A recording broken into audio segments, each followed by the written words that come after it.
Buenas tardes y bienvenidos, como siempre, a Todo es Geopolítica. A estas horas, entre otras muchas cuestiones, y si me permiten, aunque no tenga que ver con lo geopolítico, una de las mayores compañías del mundo, Apple, se está dejando casi 200.000 millones de dólares en bolsa.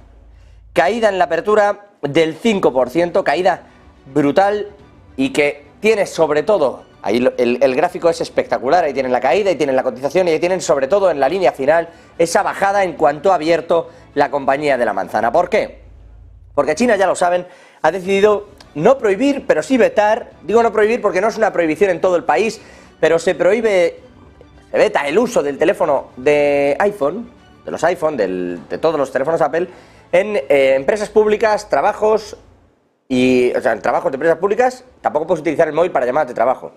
Y no puedes entrar con él en edificios públicos. Ha habido un veto importante allí, donde además son particularmente fieles a esta compañía quienes son los seguidores de Apple y quienes deciden comprarse, pues modelo tras modelo en la última generación de teléfono. Bueno, de teléfono, de ordenador, pero fíjense si hace daño o no hace daño. A menudo hemos hablado de las sanciones que hay desde Estados Unidos, de qué puede ocurrir, y se habla con cierta o con una ligereza quizá excesiva cuando se dice que Estados Unidos prohíbe Huawei, por ejemplo, o que va a impedir que ZTE entre en determinadas redes, o como Alemania hace lo mismo para que no entren en la formación de redes 5G. A menudo, decimos todo esto y decimos cómo impacta en China. China está intentando reubicarse, etcétera, etcétera. Fíjense si impacta, que sin ser un veto a todos los teléfonos, sin prohibir su venta, sin prohibir que estén en el país, sin prohibir nada, simplemente diciendo, oye, en edificios públicos, o en temas de trabajo,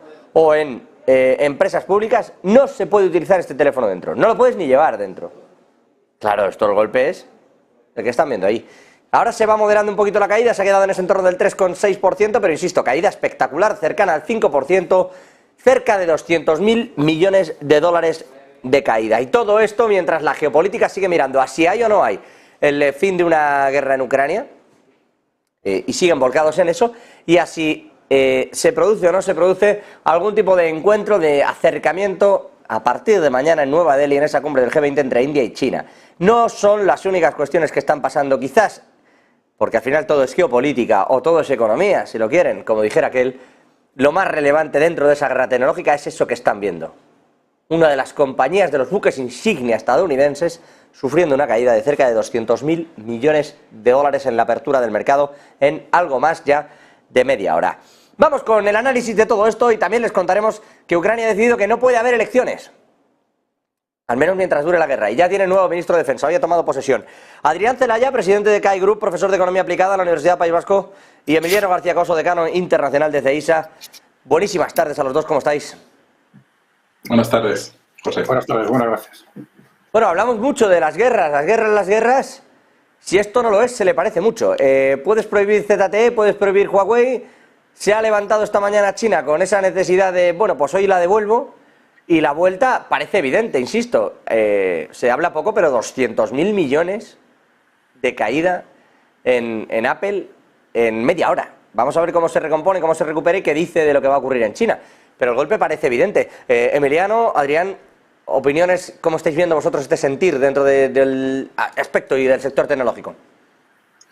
Bueno, pues entra dentro de la dinámica actual, donde Estados Unidos establece limitaciones a inversiones en tecnología y a exportación de tecnología a China, e incluidas las referencias a las dos empresas Huawei y ZTE, que ya están prohibidas en Estados Unidos. También presionó a Canadá para que detuvieran a la presidenta de Huawei, y también ha estado presionando muchísimo a la Unión Europea para que los estados no otorguen licencias de construcción de la 5G. Entonces, pues esto es una especie de contramedida por parte del gobierno chino en un intento de incentivar pues la demanda interna de sus propios fabricantes, aunque es importante lo que ha señalado, es decir, esto solamente está limitado a los funcionarios públicos del gobierno federal y de los gobiernos regionales y locales, y a nada más. Es decir, que yo no sé si esta caída que se ha producido al principio es más bien fruto de una cierta especulación que una realidad. Entonces supongo que el mercado se recompondrá un poco a final de la jornada, porque no tiene mucho sentido. Además, recordemos también que Apple ya desde la pandemia y con las sanciones de Trump había deslocalizado parte de su producción a Vietnam, y también recientemente a India. Por lo tanto, pues tampoco tendría que tener un impacto en su negocio tradicional o núcleo duro tradicional.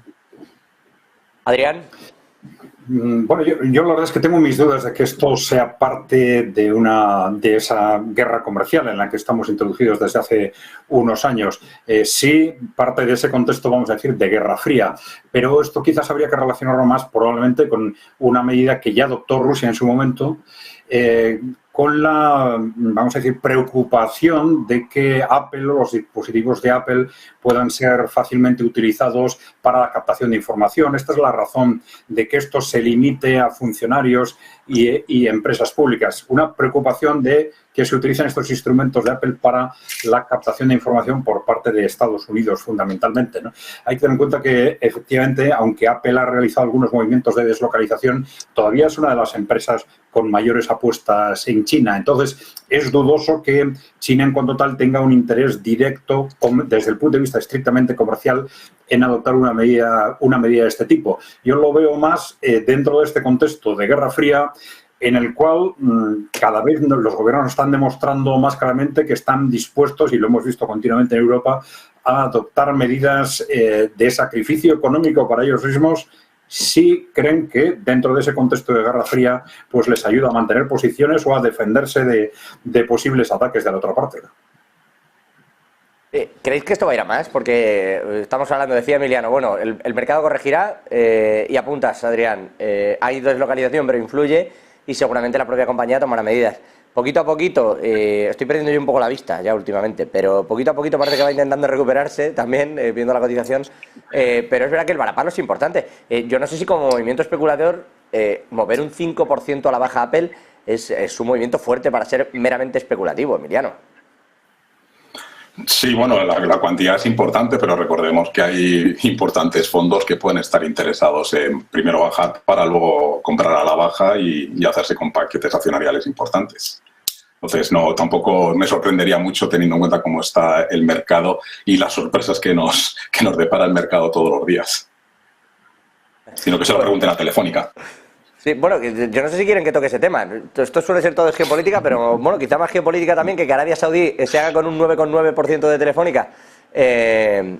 Iba a decir un poco casi a la fuerza, porque se hace con un 5, se hace con un 4,9 y bienvenido el libre mercado. Tanto es así que ayer Payete tuvo que ir, José María Álvarez Payete, a la sazón, el máximo mandatario de Telefónica, tuvo que salir volando hasta Arabia para precisamente inquirir, oye, ¿qué estáis haciendo? ¿Cuál es el movimiento que pretendéis? ¿Y cuál es la búsqueda ahora dentro de vais a ir al Consejo, ¿no? Etcétera. Pareciera que al Consejo tienen difícil la entrada por esto de la ley antiopas, aunque tengan menos del 10%. Pero no deja de ser curioso, yo no sé si tenéis o queréis vosotros añadir algo, esto de los reales decretos, sacar un escudo antiopas y enmendarte a ti mismo 10 días después a la chita callando, para que cuando ocurran estas cosas se nos vean las vergüenzas a todos. ¿Cómo estáis viendo vosotros estos movimientos en Telefónica, la entrada de Arabia Saudí, el movimiento del gobierno, que no se sabe si es un sí o es un no? Bueno, vamos a ver. La verdad es que estas reacciones o este impacto en los medios y en la opinión pública se está produciendo porque es Arabia Saudí. Pero claro, no veo reacciones ni impactos similares con una constante adquisición de posiciones por parte de los grandes fondos de inversión, fundamentalmente norteamericanos, que ya prácticamente controlan la totalidad del IBEX 35, con participaciones entre un 5 y un 10%, que hace unos años nos decían que eran meramente financieras, pero que ellos no intervenían en la gestión, pero ahora resulta que cuando quieren toman decisiones sobre cambios de personas, cultura empresarial, estrategias, y claro, esto ya tiene una repercusión que va incluso mucho más allá de la pérdida de control, porque estamos hablando desde un punto de vista del estricto análisis económico, se produce una confluencia de intereses entre los distintos sectores que rompe cualquier lógica económica, macroeconómica, del derecho de la competencia, etcétera, ¿no? Pero ante eso nos callamos absolutamente porque son, por decirlo de alguna forma, porque son los que mandan, ¿no? Porque controlan las empresas del IBEX, controlan las inversiones inmobiliarias, tienen toda una red de inversiones. Son los que mandan, pero como gustan de decir por aquellos lares, compartimos valores, ¿no? Bueno, eso podríamos hablar mucho de esto, ¿no? Si realmente nuestros valores y los valores de esos grandes inversores que están invirtiendo en las multinacionales son realmente los mismos. Aunque precisamente es un tema interesante porque precisamente durante el último año se ha abierto un debate en Estados Unidos porque hay varios estados que han cuestionado la función, estados y inversores, que han cuestionado el papel de BlackRock, Vanguard, etcétera, en el sentido de que les están diciendo que no están actuando en función de objetivos financieros, sino de objetivos ideológicos. Y se ha abierto un debate muy fuerte con estados que han decidido sacar sus inversiones de BlackRock, de Vanguard, etcétera. Y entonces lo que está sucediendo es casi lo contrario. Es decir, que BlackRock y Vanguard llevan bastantes años, digamos, inundando de ideología a nuestros países a través de sus inversiones en las grandes empresas, ¿no? Emiliano, bueno, pues, yo lo decía un poco también con tono de ironía, perdóneme, lo de compartir valores. Sí. Bueno, es verdad que los de Arabia los compartimos menos, pero irónicamente todo. Digo, los valores, esta parte más fundamental de la vida diaria, Emiliano, no me ponga... Sí, no nos pongamos trascendentales.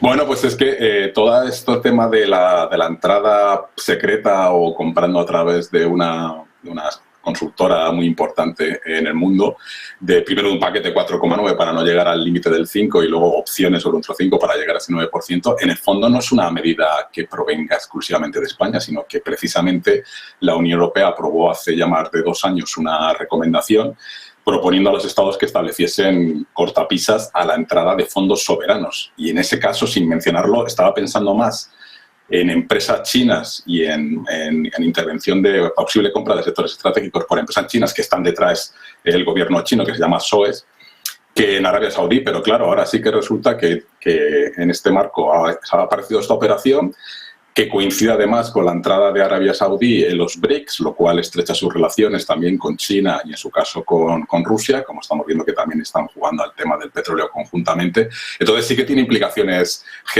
de geopolítica y de geoestrategia muy interesantes. Entonces yo supongo que por ser de Arabia Saudí, ser un fondo soberano, etcétera, pues terminarán como mucho limitándolo al 4,9% y no podrán ejercer el resto de derechos sobre ese otro 5%, porque se no irían en contra del propio decreto, teniendo en cuenta la parte de defensa y seguridad que los contratos que tiene Telefónica con el Ministerio de Defensa.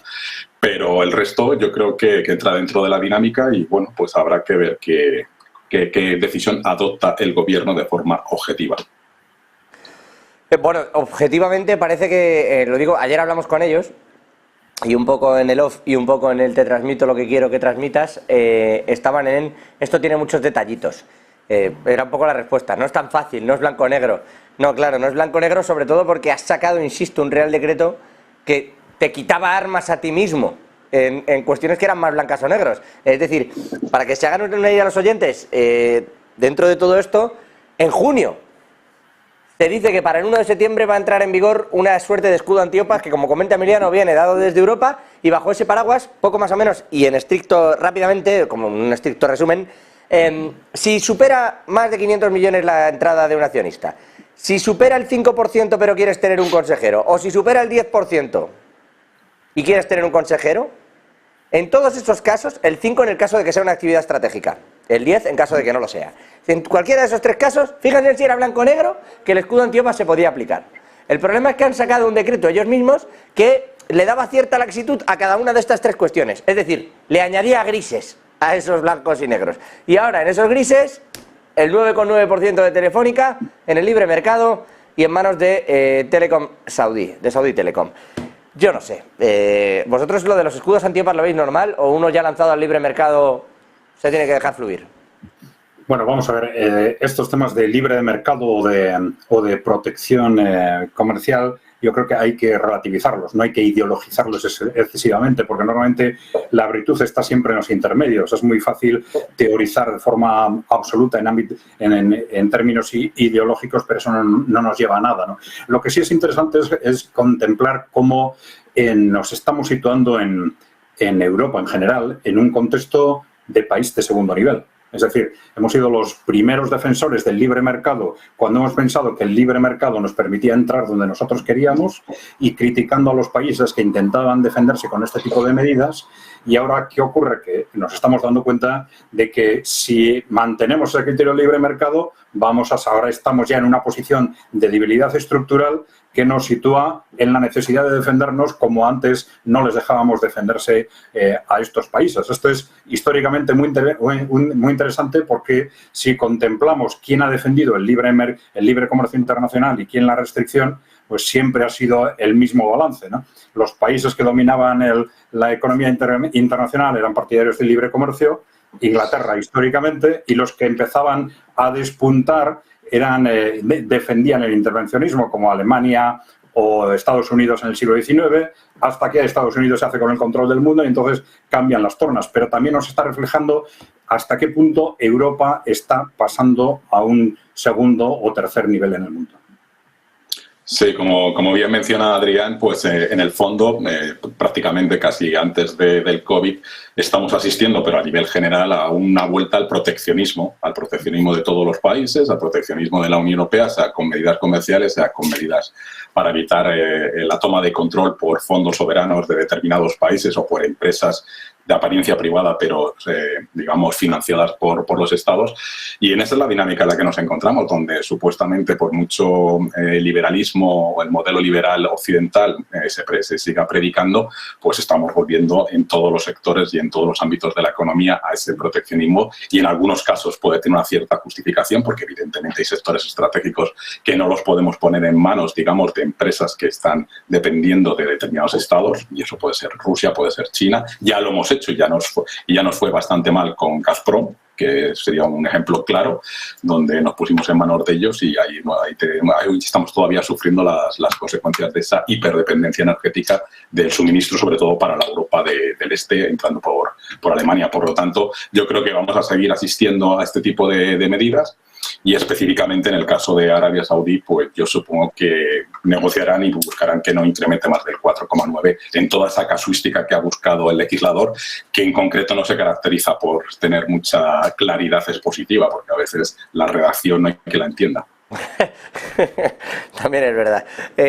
Ya que me sacan el tema del gas, está diciendo el sindicato del gas natural licuado, los trabajadores de Chevron en Australia, los que llevan el gas natural licuado, entre otras muchas cosas, a China. Les diré que tienen grandes contratos China con Australia, que tienen hasta la 1 de la mañana para, bueno, de su mediodía en realidad, para llegar a un acuerdo, y que si no, van a la huelga. Esto que parece oye, pues es Chevron, es una planta y es gas natural licuado en Australia. Ojo, porque nos puede ir llevando en cascada también. Si China recibe menos GNL, menos gas natural licuado, va a ir a comprárselo, entre otras cosas, a Qatar, por ejemplo, que es donde lo compra Europa, y nos van a subir el precio. Hoy hemos visto un PIB europeo sufriendo mucho, con una producción industrial en Alemania que no repunta. Ya me decís que no tenemos mucho que hacer con las empresas, pero es que si vamos juntando datos y también juntamos precios, viene un panorama un poco ciertamente desolador. ¿Cómo veis esto de las huelgas en Australia y la repercusión que puede tener que China decida comprar a los mismos socios que son tradicionalmente vendedores a Occidente? Bueno, yo no conozco exactamente digamos, las referencias o lo que está sucediendo alrededor de esta huelga en Australia, pero evidentemente si en la medida en que tenga un impacto en la restrictivo sobre el comercio de gas natural licuado, pues va a suponerlo, lógicamente, por la dinámica de oferta y demanda, va a suponer más dificultades de acceso al producto y una tendencia mayor a la elevación de precios, ¿no? Claro, en el contexto en el que tú lo colocabas, pues la verdad es que estamos en una situación realmente preocupante, pero lo podemos ver desde una perspectiva de largo plazo y esa perspectiva yo diría que es todavía más preocupante. Es decir, llevamos 15 años sin crecimiento en Europa. Estamos con un crecimiento medio del PIB per cápita, de la productividad, por debajo del 1%. Eso es una economía absolutamente estancada, 15 años. Y a partir de esa situación llevamos año y medio tomando decisiones estratégicas que, digamos, disparan contra la línea de flotación de nuestra economía, como el corte con la energía barata rusa, ahora el abrir una guerra comercial con China. Bueno, es evidente que esto no nos sitúa donde nos sitúa, ¿no? Es decir, es un contexto en el que de una situación de crecimiento cero, de estancamiento, encima adoptamos medidas complementarias, la lógica es que esto nos lleva a una situación recesiva, pues de todas, ¿no? Y sobre todo porque no acabamos de poner los problemas más importantes encima de la mesa y nos añadimos nuevos problemas estratégicos, a veces aparentemente sin demasiada necesidad, ¿no? No sé si, Emiliano, ¿quieres comentar algo acerca del gas natural licuado o salto a unas... Dime. No, que si finalmente se confirma la huelga y por lo tanto hay una limitación del acceso al gas licuado, pues obviamente influirá en el precio a nivel mundial y cambiarán los intentos de buscar suministros alternativos por parte de China, lógicamente, para mantener su consumo, y eso puede afectar al precio de los contratos que tenemos, como bien mencionabas, con Qatar especialmente y alguna otra zona de algún otro país de Oriente Medio, porque con Estados Unidos no creo que se produzca y nosotros estamos comprando bastante gas de Estados Unidos a través del fracking y también de Noruega, que es el principal suministrador. Entonces, ahí no sé, incidirá algo y subirá algo, pero no creo que de momento se note tanto. Entiendo, ya sería lo último, que para sustituir el de allí, China se lo compra a Estados Unidos en medio de toda esta diatriba de sanciones. Eso ya, yo dejo el programa, ya se lo digo. Si eso ocurre, yo ya lo dejo aquí. Un asunto de actualidad también en el día de hoy. Toma posesión por fin el nuevo ministro de Defensa en Ucrania. Al anterior le han cambiado porque hay que cambiar el foco, dicen, de la guerra. No por ningún escándalo, ni porque nadie estuviera sugiriendo nada relacionado con el desvío de dinero, sino porque había que cambiar el foco en la guerra. El caso es que el nuevo ha tomado posesión en el día de hoy, ha sido presentado, y dentro de todo esto, de las primeras declaraciones que han hecho dentro de su gabinete es, que la guerra va a ir hasta el final, que no contemplan otra cosa que ganar, siguen en esa misma línea que seguían antes, ahí no cambia mucho el foco, pero sí que han dicho una cosa curiosa, que es que se han referido a la posible convocatoria de elecciones. Ya saben que hay quien demanda que haya unas elecciones para saber si efectivamente Zelensky tiene el respaldo de quienes está protegiendo.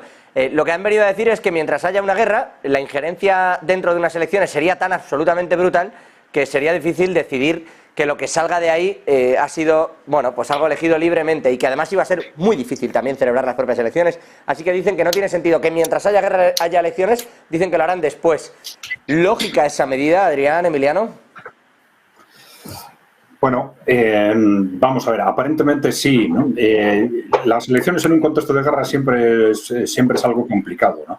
Pero, claro, especialmente en este caso nos encontramos desde una perspectiva de corto plazo con una dinámica de guerra en la que está suponiendo un sacrificio humano impresionante. Lo que no sabemos hasta qué punto la opinión pública ucraniana está empapada de esto, pero lo que vemos en las imágenes de cómo se está reclutando la gente de forma forzada, que cada vez es más difícil conseguir que los reclutamientos sin ir a por las personas y cazarlas en la calle, en la oficina, donde estén, ¿no? Y cómo hay una dinámica bélica de un sacrificio humanos muchas veces inútiles, constantes, es muy fácil que esto esté repercutiendo en la opinión pública de una forma tremenda y que estallara con motivo de una convocatoria electoral. Por otro lado, tenemos que tener en cuenta, claro, ¿qué es Ucrania? Ucrania era un país que históricamente está dividido más o menos al 50% en los distintos convocatorias electorales desde la caída de la Unión Soviética hasta el año 2014, y se sucedían gobiernos, vamos a decir, pro-occidentales y prorrusos, todos ellos corruptos, pero bueno, unos pro-occidentales y otros prorrusos, ¿no? Esto nos da una idea de que hasta qué punto puede estar fraccionado el electorado, y ese fraccionamiento puede resurgir en cualquier momento. Es cierto que hay una parte importante de la población que está en la zona, vamos a decir, ocupada por Rusia, por tanto no participaría en las elecciones, es población fundamentalmente rusófona, y entonces esto incidiría de alguna forma a favor, digamos, del sector, por llamar de alguna forma, pro-occidental, pero hacer números en lo que esto generaría sería complicado, y no es raro que el gobierno tenga un miedo claro a que estos problemas en la opinión pública estallen de una forma imprevista con una convocatoria electoral, ¿no? Sí, como menciona Adrián, yo creo que una de las claves que puede estar en esta suspensión de momento de estas elecciones radica en la propia legitimidad, porque si se celebrasen unas elecciones, las provincias ocupadas no iban a participar, por mucho que sean mayoritariamente rusófonas, ¿no? Pero es un tema de legitimidad democrática y de respaldo, en su caso, a unas elecciones limpias, transparentes y objetivas, y de toda la población, en un territorio que Ucrania sigue considerando que esas provincias ocupadas son suyas. Por lo tanto, tiene una lógica muy clara de esa falta de legitimidad que tendría unas elecciones que solamente se podrían celebrar en una parte de la zona no ocupada de Ucrania. Y luego, adicionalmente, hay un tema también logístico. Para celebrar elecciones, pues tienes que crear toda una logística en el país, y con los bombardeos continuados, bien a través de drones, bien a través de misiles, pues es prácticamente es imposible garantizar la seguridad de los votantes. Por lo tanto, entra dentro de la lógica porque, en todo caso, si se pudieran celebrar, seguramente, habida cuenta de cómo va la guerra, de la resistencia, el no haber salido el primer día de la operación especial, pues probablemente Zelensky ganaría a pesar de esos aspectos de corrupción. Y luego el elemento que has mencionado del nuevo ministro me parece una jugada sumamente interesante y una estrategia a tener muy en cuenta. El nuevo ministro, de origen tártaro, que ha participado y que tiene ya, digamos, una experiencia en la gestión del gobierno y ya participa también en conversaciones con los rusos, el hecho de ser de la minoría tártara en Crimea da lugar a, digamos, a un apoyo de esa minoría que en su momento, viendo lo que ocurra con Crimea, pues representan casi entre el 14 y el 15% de la población de Crimea, que sumado al otro 12 o 14 de ucranios que eran de Crimea, pues ya compensan un poco el 58% de población rusa que está en Crimea. Entonces me parece muy interesante. Me parece que estratégicamente también implica el apoyo de Erdogan, porque al fin los tártaros son de origen turco, y por lo tanto este nuevo nombramiento, al margen de si había corrupción o no había corrupción en el Ministerio de Defensa y la limpieza que puede hacer el nuevo ministro que había ocupado el Ministerio de Planeación, que es donde obtiene los recursos, me parece que geoestratégicamente también tiene un impacto muy, muy importante. ¿Y ahora qué? Porque hemos hablado aquí muchas veces, bueno, va a haber paz, no va a haber paz. Adrián el otro día también creo que comentaba, bueno, se nos va a hacer largo, esto no va a ser para mañana. Pero más allá de todo esto, parece que, aunque Ucrania sigue ahí, sigue pidiendo ayuda. Hoy ha sido Jens Stoltenberg también el que ha vuelto a darle otro capotazo a Ucrania desde Kosovo, por cierto, una cosa curiosa. Es decir, el secretario general de la OTAN sigue volcado allí, lo hacía también el secretario de Estado norteamericano, Anthony Blinken, hace un par de días allí en Kiev. En fin, todo esto parece que seguimos ahí, pero en realidad se empieza a hablar demasiado de otros aspectos importantes. Cumbre de la ASEAN, allí se ha ido Estados Unidos. ¿Qué creéis o qué voz quiere hacer sonar en Estados Unidos en una cumbre como esa, liderada, bueno, pues toda la parte digamos, del mundo y liderada particularmente por China? ¿Qué va a buscar allí y que no pueda encontrar en el G20 y sobre todo qué voz le dejan tener? Bueno, vamos a ver, yo creo que Estados Unidos en esa reunión fundamentalmente intentará detener o ralentizar un proceso, ¿no? Ese proceso de alineamiento vamos a decir, mayoritario de los países emergentes y en desarrollo con el bloque de Rusia y China. La ASEAN es un ámbito importante. En principio hay muchos países que están o muy cercanos a China o muy cercanos a Rusia y entonces hay una tendencia natural a que la ASEAN se vaya moviendo en esta dirección. Pero históricamente este tipo de organizaciones internacionales han estado muy controladas o muy influidas vamos a decir, por la hegemonía de Occidente, y eso afecta mucho, por ejemplo, a los funcionarios, a las estructuras internas de estas organizaciones, pero la voluntad de los países que forman parte de la misma se está orientando cada vez más hacia Rusia y China, hacia los BRICS, si se quiere. Entonces, yo creo que es una tendencia muy clara, en principio, en la que Estados Unidos lo que va a intentar es o ralentizar de alguna forma o, si es posible, detener ese proceso que difícilmente puede aspirar a más, teniendo en cuenta la composición de los países de ASEAN, ¿no? Emiliano. Sí, bueno, yo creo que el mensaje número uno es estamos aquí, o sea, Estados Unidos, estamos aquí, porque de hecho esta es la estrategia famosa que ya intentó lanzar Obama de buscar una mayor presencia y, digamos, una alianza indo-pacífica, contrarrestando un poco la expansión de China, y sobre todo es mostrar ese mensaje: os vamos a ayudar económicamente, os vamos a ayudar también militarmente y securitariamente, porque con casi todos los países que integran la ASEAN, China tiene un serio problema en tanto en cuanto reclama el mar meridional China suyo. Entonces, realmente ya sabemos que en el año 2016 Filipinas demandó a China. China no ha hecho ni caso del laudo arbitral donde le daba la razón a Filipinas por las Islas Sparkly. Entonces, realmente China está haciendo todo un movimiento de reclamación y tiene conflictos sobre todo con Vietnam y con Filipinas, que si lo sumamos a Taiwán, pues realmente ahí hay una zona en plena ebullición por el control del tráfico marítimo internacional, por expansión de las aguas territoriales, por expansión de en su caso, de los derechos de exploración y explotación. Entonces, lo que están diciendo es, frente al poderío chino, que ellos tienen menos capacidad, Estados Unidos está aquí. De hecho, pues las tendencias del nuevo presidente de Filipinas, renovando los acuerdos militares con Estados Unidos, da clara muestra de que ASEAN está ahora buscando a ese amigo norteamericano, comillas, para que le apoye económicamente con ese desacoplamiento, pasando de China al sudeste asiático, todas las fábricas que tienen de sus empresas. Habría que preguntarle también a Elon Musk qué opina de esto.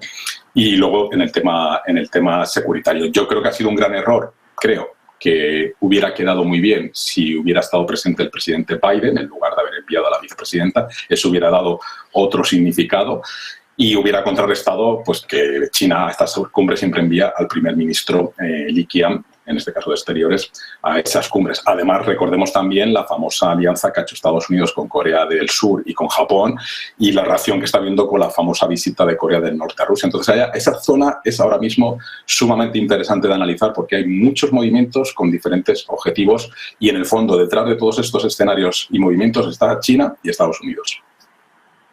Os traslado la pregunta. ¿Qué va a pasar ahí? Lo digo porque venimos hablando hay como una calma tensa en prácticamente todos los objetivos, o no sé cómo llamarlo, digo objetivos, lo ha llamado así Emiliano, pero hay calma tensa sobre Taiwán, sobre el reparto de las aguas territoriales del mar meridional de China. Lo hay, si incluso mira uno a China y ya más allá del mar, ¿no? China e India con eso de Arunachal Pradesh, lo hay cerca de las aguas de Australia, problemas en las aguas de Corea. En general son conflictos que se hacen desde fuera extraños, en tanto que muchos hablan de mares, océanos, aguas territoriales. ¿Hasta qué punto tiene su influencia y cómo debemos entender que un conflicto se ciña a una región, bueno, acuática? Porque es evidente que nadie parece que fuera a invadir China, ¿no? Nadie va a invadir, etcétera, etcétera, pero solo esas pequeñas cuestiones ya tienen en tensión a todos estos países y no es un asunto menor. ¿Cómo debemos entender todo esto?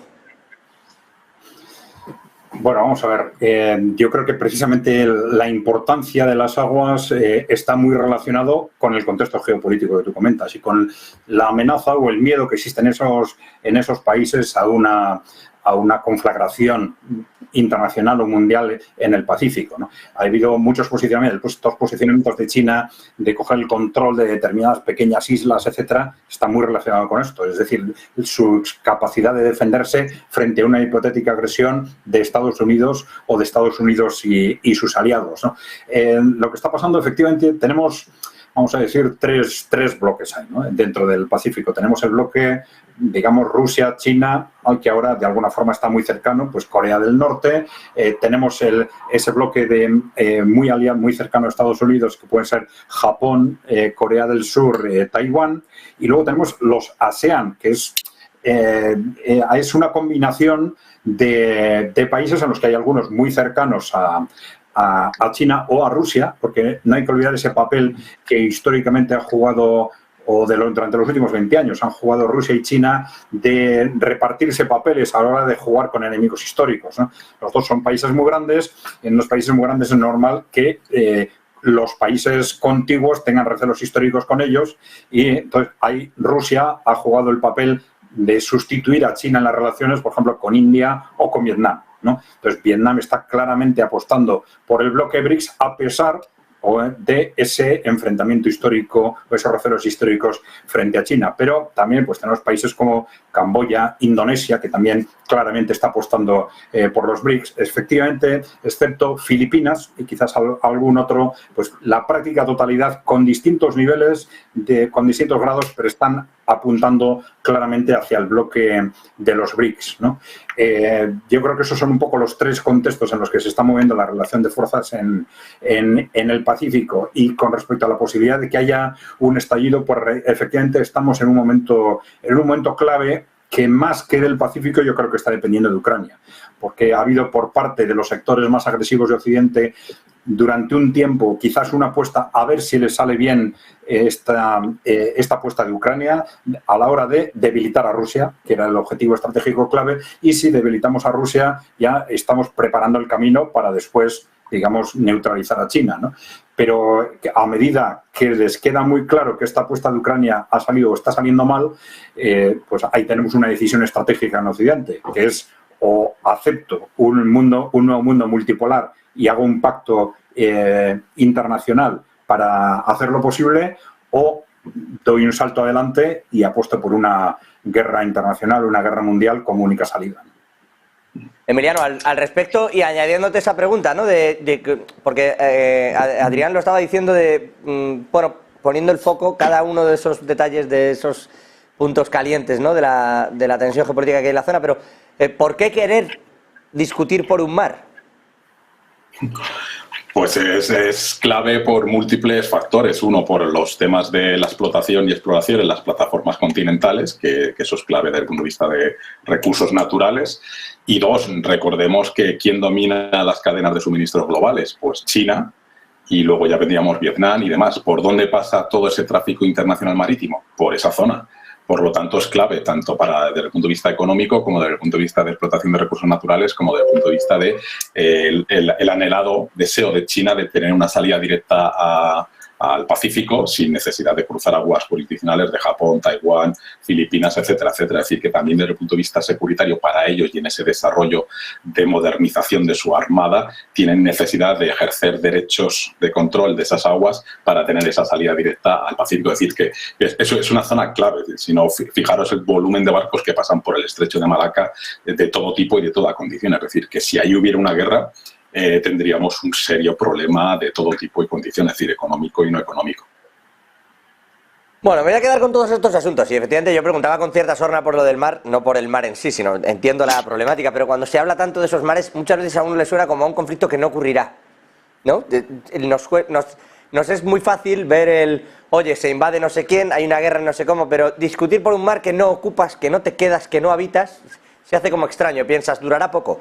Y cuidado con lo que puede ocurrir en esa zona del mar meridional del China, que va a llover y, como decía Adrián, tiene a muchos con los pelos de punta intentando trazar sus propios mapas. Adrián, Emiliano, 2 minutos, si les parece, que ya saben que manda el guión, y regresamos con más asuntos que no son pocos los que tenemos hoy.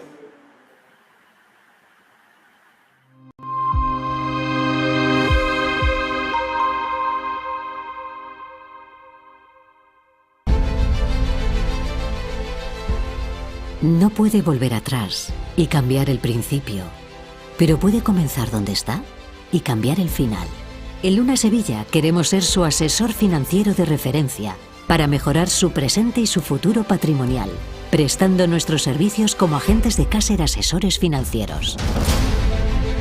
Somos una empresa con una clara apuesta por la formación de calidad, la información transparente y objetiva, y por el asesoramiento financiero personalizado y continuado. Visite nuestra web lunasevilla.es o llame al 91 762 3442.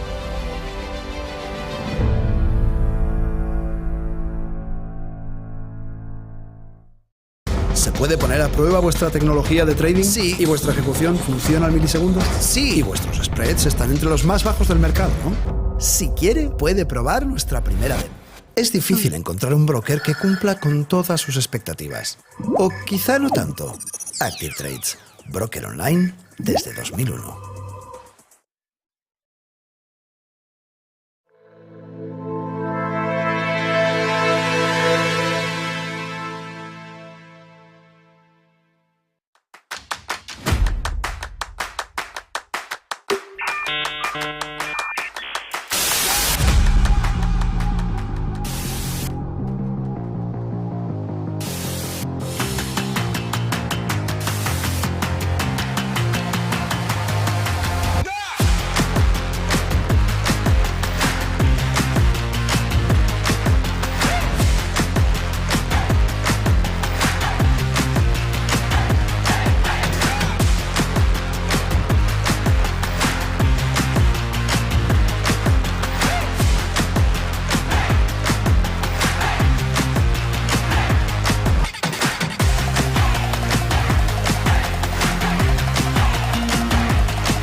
Seguimos en Todos Geopolítica con Adrián Celaya, con Emiliano García Coso y a quienes siempre es una suerte tener. Y seguimos viendo la caída de Apple, que sigue siendo, bueno, importante.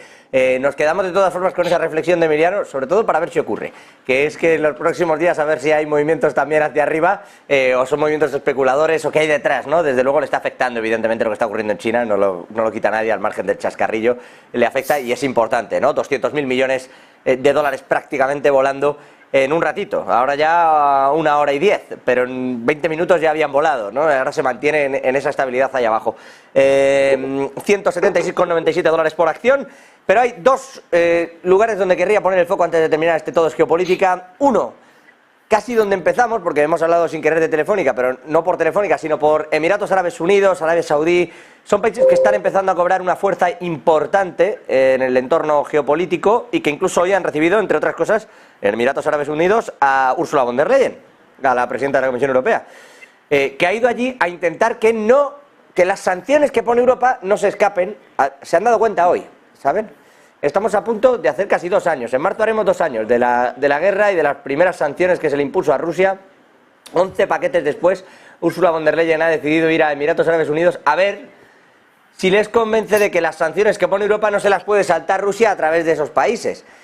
¿Qué va a sacar de allí? Parece complejo, parece bastante complejo que pueda sacar algo positivo. Con Irán, entiendo, ni se plantea ir a Europa a negociar este tipo de asuntos. Adrián, Emiliano. No, evidentemente porque, claro, el enfrentamiento con Irán es algo ya histórico y demasiado evidente, ¿no? Claro, con estos países que se están posicionando hacia los BRICS, ¿no? Claro, independientemente de este aspecto concreto de esquivar las sanciones antirrusas, puede haber muchos otros temas de fondo que Ursula von der Leyen quiera plantear o sobre los que quiera presionar, ¿no? Seguramente pondrá sobre la mesa, digamos, las cartas de la Unión Europea, en qué puede presionar la Unión Europea y a cambio de esto, qué es lo que le pide a Emiratos Árabes Unidos con respecto a las sanciones frente a Rusia o con respecto a otros ámbitos, a efectos de, como hemos comentado respecto a la ASEAN, de ralentizar este proceso de alineamiento de estos países con las estrategias de Rusia y China, ¿no?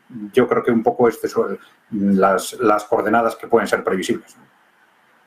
Emiliano.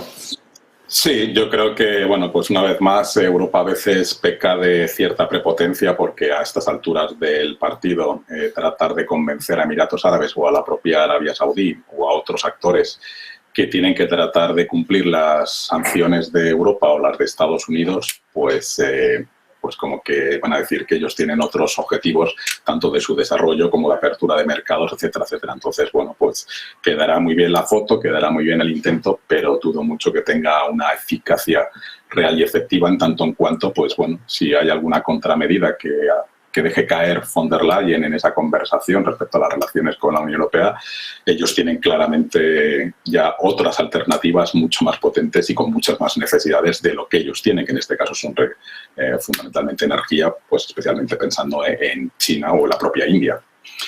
Entonces, pues bueno, un canto de sirena más de la Unión Europea que suele siempre llegar tarde. Además, me extraña que no haya ido, vamos, que esté von der Leyen, pero que el Josep Borrell no esté también por ahí, que al fin y al cabo es más de su competencia. Bueno, ya veremos. Otra cosa no, pero viajan. Sí. No sé yo para qué muchas veces, pero viajan. Bueno, a ver qué saca de allí Europa. Lo que tiene muy preocupado Europa, y ya saliendo de Emiratos Árabes, que de momento, y salvo que vea una amenaza, pues parece complicado que cambie ningún tipo de postura, como comentáis. Pero me preocupa mucho lo que está ocurriendo en África y parece que como se va la actualidad, a veces del foco no pasa nada, han dejado de dar golpes de Estado y entonces de repente desaparece de la atención mediática. Bueno, es una broma, pero es verdad que cuando se da, aparece y de repente ya no ocurre nada. Sigue habiendo un conflicto importante en Gabón, aunque a Estados Unidos le venga relativamente bien y entonces no estemos charlando de este asunto. Y sigue habiendo un conflicto importante en Níger, a pesar de que no venga tan bien, particularmente a este bloque, sobre todo a Francia, que ha dicho hoy que no va a retirar las tropas, Emmanuel Macron, que las que tienen los aledaños, las que tienen en la zona, no se van a retirar de allí, hasta que les garanticen que todo el gobierno previo de Bazoum está sano, a salvo, y les garanticen también la forma en la que se va a gobernar democráticamente ahora en el país. Vamos a ver cómo lo hacen, porque esa garantía democrática parece difícil de aportar. Fíjense lo que les voy a decir. al propio Bazoum, a quien defiende Francia, le sería difícil aportar esa garantía democrática. Adrián, Emiliano. Sí, vamos a ver. Lo que ocurre es que en este momento Francia tiene dos problemas, ¿no? Tiene un problema de fondo en cuanto a su viabilidad económica sin ese lazo estructural que ha mantenido con las colonias, que luego se han vuelto neocolonias, digamos, ¿no? Pero que eran importantísimas para la economía de Francia y sobre las cuales está perdiendo rápidamente su influencia. Y tiene un problema relacionado con ello de imagen, ¿no? Es decir, la imagen de Francia como potencia, la imagen de Francia frente al resto de países que todavía siguen en su órbita de influencia, está muy relacionada con cómo salga de Níger. Y yo creo que este es seguramente el factor clave, porque claro, para que tenga sentido objetivo mantener allí las tropas, tiene que está relacionado con un interés estratégico de provocar un conflicto bélico. Es decir, si realmente, como se decía al principio, Francia fuese a la guerra para defender sus posiciones en Níger, pues bueno, tendría sentido mantener allí las tropas, pero no parece que se vaya a ser el contexto, sobre todo porque parece que no cuenta con el apoyo de Estados Unidos, que sería la única forma de que esto fuese viable, de que tuviera un mínimo sentido militar, ¿no? Pero si esto no es así, lo único que le queda a Francia es defender su imagen al máximo, y esta defensa de imagen está muy relacionada con trasladar que están exigiendo A, B, C o D antes de irse. Pero bueno, esto pueden ser palabras para que terminen yéndose pues en 15 días, en un mes o en 2 meses, porque claro, mantenerse allí si realmente no hay una apuesta estratégica clara en otro sentido no tienen mucha lógica, porque tienen altos riesgos de que se provoque un conflicto, de que esas tropas queden pues arrasadas por unos u otros grupos, ¿no? Sí, como comenta Adrián, yo espero, no sé si será así, que esto no sea una estrategia de fondo buscando una provocación por la junta militar, porque el embajador francés ya se le retiró el plazo, por lo tanto tenía que haber salido ya hace más de 10 días y no ha salido. Las tropas, en principio, se habló de que los 1.500 soldados que están allí ubicados para luchar contra el terrorismo islámico de la zona del Sahel, supuestamente iban a ser trasladadas al Chad, pero ya no. Entonces, puedo tener una cierta intuición de que quizás están buscando que haya algún tipo de incidente con esas tropas para justificar, digamos, una cierta reacción y, sobre todo, impulsar a la CEDAW para que ejecute, digamos, ese mandato africano de intervenir militarmente contra la junta militar de Níger, porque fijaros que contra Gabón no ha habido tanta discusión. De hecho, hoy o ayer amablemente se invitó a la anterior presidenta a que se vaya al extranjero, que se exilie y que la junta militar va a continuar. Y ahí también hay bases. Está Total Energy francesa, que está plenamente operativa en Gabón, y no hay tanto ruido como en el caso de Níger. Entonces puede ser, y esperemos que no sea así, que Francia esté ahí buscando una cierta provocación a la espera de lo que ocurra con la decisión que ha adoptado la CEDAW, donde hay varios países que son favorables a una intervención militar frente a otros que no. Estados Unidos, que de momento se permanece en una calma silenciosa, pero tendríamos un problema, porque si la junta militar decide hacer algo contra Francia y ataca, por ejemplo, la base militar de los soldados franceses, pues artículo 5, tratado de la OTAN, y ya tenemos otro problema en la zona africana, además de lo que se justificaría todas las acusaciones que llevamos recibiendo, especialmente Francia, de neocolonialismo. Entonces, pues habría que medir mucho los pasos a dar y, bueno, pues que la solución se busque desde África para África. Dice espero que no, pero con un cierto lamento. Yo, tal cual, de las palabras de Adrián, estaba sacando una conclusión parecida. Si no se va nadie, no estarán provocando adrede. No estarán intentando, o habrán hablado ya, porque con el propio embajador francés, que debía abandonar efectivamente Níger hace más de 10 días, antes de irse, con quien habló fue con el propio presidente, Emmanuel Macron, y Emmanuel Macron en rueda de prensa dijo: hemos convenido que no se marche del país porque no se dan las condiciones necesarias para que debamos abandonar Níger. Claro, entre esto y la presencia de fuerzas militares, efectivamente uno se pregunta, ¿no estará pensando alguien que se le vaya la mano a otro y entonces terminamos de ocupar las posiciones que queríamos?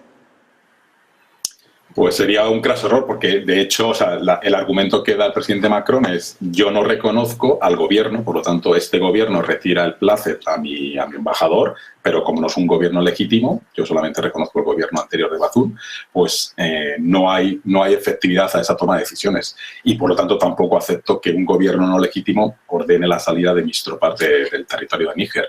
Pero todo esto lo único que hace es incrementar la tensión, y quizás Rusia y los mercenarios Wagner tengan algo que decir en cuanto al incremento de presión pública, donde ha habido manifestaciones delante de la propia base militar, y en algún momento se puede escapar algún tiro y ahí ya tendremos un problema. Bueno, por cerrar todo este asunto, ¿esto no acabará ocurriendo también cerca de aguas de Taiwán o de este conflicto estos que hablábamos antes, ¿no? Porque así, entre otras muchas cosas, es como Estados Unidos ha entrado en las guerras mundiales, con me habéis bombardeado algo que no tocaba.